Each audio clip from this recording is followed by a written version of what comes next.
বয় আমাকে লড়াই না আমাকে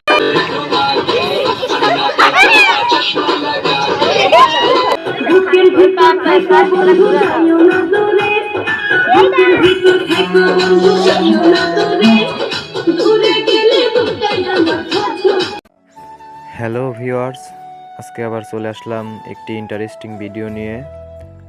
তো আজকের ভিডিও টপিকটা হচ্ছে আমার প্রাইভেটের স্টুডেন্টগুলো নিয়ে একটা পিকনিকের আয়োজন করছিলাম, যেটা খিচুড়ি পার্টি বললে চলে। তো আমরা বাজার করার জন্য সকাল সকাল বাজারের উদ্দেশ্যে রওনা হলাম। এটা হচ্ছে আমাদের প্রাণপ্রিয় গঙ্গারামপুর বাজার। তো আমরা সেখানে গিয়ে মুরগি কিনলাম। দেখুন 2টা মুরগি নেওয়া হয়েছে। তো শুধু মুরগি নিলে তো হবে না, আরও কিছু তো লাগবে মুরগির সাথে। তো আমি আমার সাথে নিয়ে আসছি হুজ্জাতুল্লাহ আর বাইজিদকে সঙ্গে নিয়ে আসছি বাজার করার জন্য। তো মুরগির পাশাপাশি যা মশলা, তেল, নুন, এক কথায় রান্নার জন্য যাবতীয় যা কিছু লাগে আমরা আমাদের প্রিয় রাজ্জাক কাকার দোকান থেকে এগুলা বাজার করলাম। তো বাজারে ভিডিওটা বেশি লং করি নাই। বাজার থেকে আসার পরে এদেরকে রেখে গেছিলাম পেঁয়াজ রসুন ছোলার জন্য। তো দেখুন এদের কি অবস্থা, কেউ কেউ পেঁয়াজ কাটতেছে আর চোখ দিয়ে পানি ঝরঝর করে বের হচ্ছে। मतलबी हो जा जरा मतलबी दुनिया की।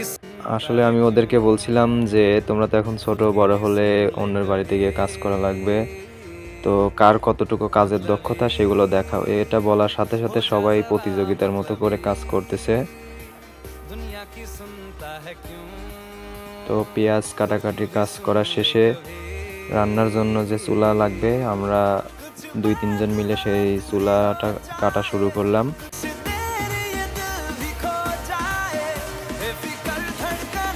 দেখুন আমি কামরুল আর হুজ্জাকে নিয়ে চুলার কাটার যে কাজ সেটা করতেছি। ওরা ব্যাঙের মতো লাফিয়ে লাফিয়ে মাটি উঠাচ্ছে চুলার মধ্যে থেকে।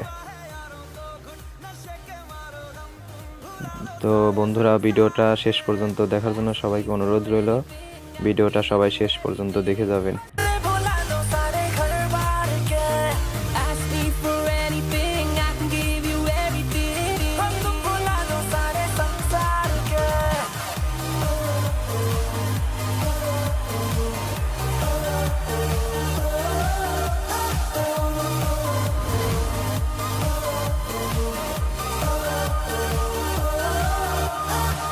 তো আমরা সবাই অনেকক্ষণ ধরে কষ্ট করার পর অবশেষে আমাদের রান্নার কাজ শুরু হলো।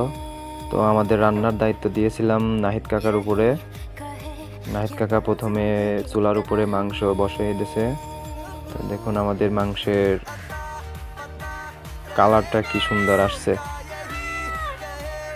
নাহিদ কাকা তো মাংসের রান্না দেখে, নিজের রান্না নিজে দেখেই অনেক খুশি, বলতেছে যে আজকে সবাই অনেক মজা করে খাইতে পারবে, রান্নাটা অনেক টেস্ট হবে। তো এই যে দেখুন আমাদের মাংসের কি কালার। তো মাংস রান্নার কাজ শেষ করার পরে খিচুড়ি রান্নার যে প্রক্রিয়াটা আছে, প্রিয় নাহিদ কাকা সেই প্রক্রিয়াটা চালিয়ে যাচ্ছে। এদিকে রান্নার পাশাপাশি সবাই এসে রান্না করা দেখতেছে যে আসলে কিভাবে রান্না করা হয়, যে এত সুস্বাদু হয় খাবারটা। অনেকক্ষণ কষ্ট করে রান্নার পর আমাদের খিচুড়ি প্রায় কমপ্লিটের দিকে। দেখুন অলরেডি কিন্তু চুলায় জ্বালানি দেওয়া বন্ধ হয়ে গেছে, কারণ আমাদের রান্না শেষ। তো কথা বলতে বলতেই আমাদের খিচুড়ি প্রায় শেষ, বলতে একদম রান্না কমপ্লিট করার পরে কিছুক্ষণ এইভাবে রাখা হয় যেন খিচুড়িটা ভালোভাবে চাউল ফুটে। বেশ কিছুক্ষণ এইভাবে রাখার পর অবশেষে আমাদের অন্তিম সময় এসে গেছে। আমাদের খিচুড়িটা বাড়ির মধ্যে আনা হয়েছে। দেখুন খিচুড়ির যা রং হয়েছে, মানে দেখলেই খেতে মন চায়। আর খিচুড়ি যা টেস্ট হয়েছিল, দেখুন আল্লাহর রহমতে খিচুড়িটা অনেক সুন্দর হয়েছিল, যেমন কালার তেমনি টেস্ট। তো দেখুন বন্ধুরা,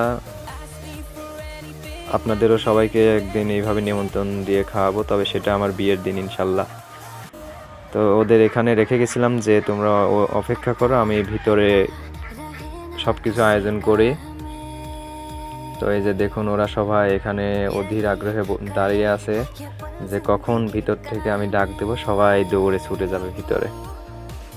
দেখুন সবাই আজকে অনেক হ্যাপি যে ওদের জন্য এত বড় একটা আয়োজন করতে পেরেছি। আসলে আমি নিজেও অনেক খুশি।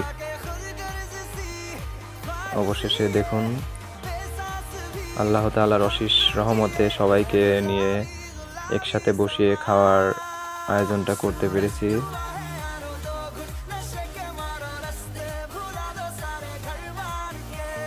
আসলে খিচুড়িটা একটু গরম ছিল জন্য সবাই কষ্ট করে খাচ্ছে।